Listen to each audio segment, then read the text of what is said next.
नमस्कार। आज हम थोड़ा आगे देख रहे हैं आने वाले साल 2025 पर। दुनिया किस तरफ जा सकती है, कौन सी बड़ी चीज़ें से शक्ल देंगी। इसके लिए हमने द इकोनॉमिस्ट के द वर्ल्ड अहेड 2025 अंक से कुछ अहम बातें, कुछ अंदाजे निकाले हैं। तो देखते हैं इनमें क्या खास है। समझने की कोशिश करते हैं कि 2025 में राजनीति, अर्थव्यवस्था, टेक्नोलॉजी और दुनिया भर के रिश्तों में क्या बड़े बदलाव आ सकते हैं। हाँ, और इसमें एक दिलचस्प पैटर्न दिखता है। ऐसा लगता है कि ज्यादातर बातें 3 मेन पॉइंट्स के आसपास घूम रही हैं। पहला तो है डोनाल्ड ट्रंप का संभावित असर अगर वो वापस आते हैं। दूसरा टेक्नोलॉजी, खासकर एआई। और तीसरा वो एक गहरी अनिश्चितता का माहौल जो हर जगह है। हम ये भी देखेंगे कि अमेरिकी पॉलिसीज जैसे व्यापार और ऊर्जा पर उनका दुनिया पर क्या असर पड़ेगा, यूरोप सुरक्षा को लेकर क्या सोच रहा है और चीन क्या कर रहा है। चलिए अमेरिका से ही शुरू करते हैं। तो स्रोत कह रहे हैं कि अगर ट्रंप वापस आते हैं, उनकी प्राथमिकताएं क्या हो सकती हैं।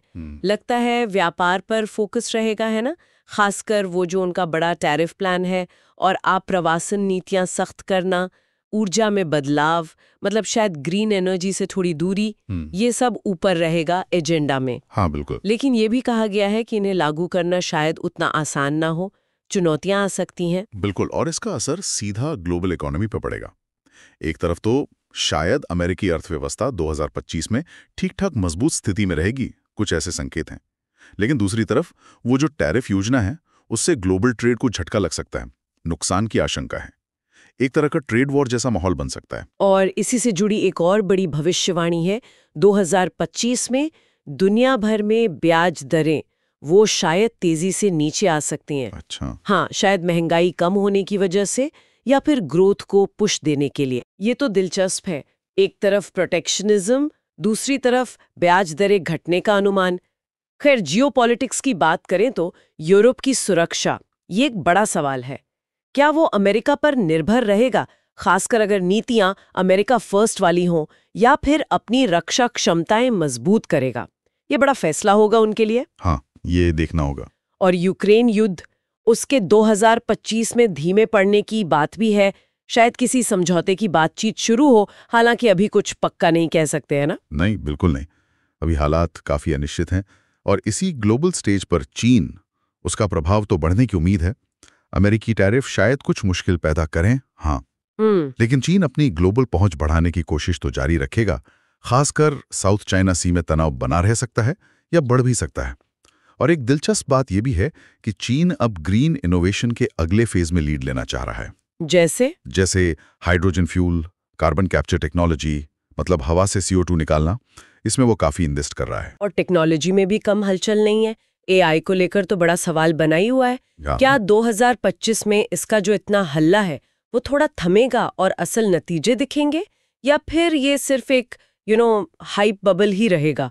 हाँ, ये बड़ा सवाल है। एक विश्लेषण तो साफ कहता है कि प्रोडक्टिविटी में एआई से एकदम से कोई बड़ा उछाल आ जाएगा, ऐसी उम्मीद शायद अभी नहीं करनी चाहिए। हाँ, ये बात सही है। लेकिन कुछ खास एरियाज में, जैसे दवाइयां बनाने में, वहां एआई का रोल शायद काफी अहम हो सकता है। वहां असर दिखना शुरू हो सकता है। और एशिया में एक और बड़ा बदलाव जो दिख रहा है वो भारत से जुड़ा है। संकेत हैं कि भारत की अर्थव्यवस्था जल्द ही जापान से आगे निकल सकती है, दुनिया की चौथी सबसे बड़ी इकोनॉमी। ओह, वाकई? हाँ, अगर ऐसा होता है तो ये सिर्फ एशिया के लिए नहीं, पूरे ग्लोबल इकोनॉमिक बैलेंस के लिए एक बड़ा मोड़ होगा, पावर शिफ्ट का संकेत। तो इन सब बातों को देखें तो मतलब क्या निकलता है? ऐसा लग रहा है कि 2025 कई अलग अलग ताकतों के टकराव और संगम का साल होगा। अमेरिकी राजनीति और उसकी नीतियों का दुनिया पर असर, टेक्नोलॉजी के वादे बनाम हकीकत, इकोनॉमी में बदलाव और बढ़ती हुई जियोपॉलिटिकल टेंशन्स, सब कुछ एक साथ। बिल्कुल सही कहा। ये सब दिखाता है कि दुनिया कितनी तेजी से बदल रही है, कितनी अनप्रेडिक्टेबल है। इन अंदाजों को समझने से कम हमें आने वाले बदलावों के लिए थोड़ा तैयार रहने में मदद मिल सकती है, चाहे वो इकोनॉमी हो, पॉलिटिक्स हो या टेक।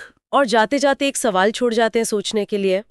हम देख रहे हैं कि कैसे देशों के अपने हित, जैसे अमेरिका फर्स्ट नीतियां, वो दुनिया भर में चल रही बड़ी लहरों से टकरा रही हैं, जैसे एआई या चीन का विस्तार। तो क्या 2025 में ये टकराव और बढ़ेगा, या फिर दुनिया इनके बीच कोई तालमेल बिठाने के, साथ काम करने के नए रास्ते निकालेगी? ये देखना दिलचस्प होगा।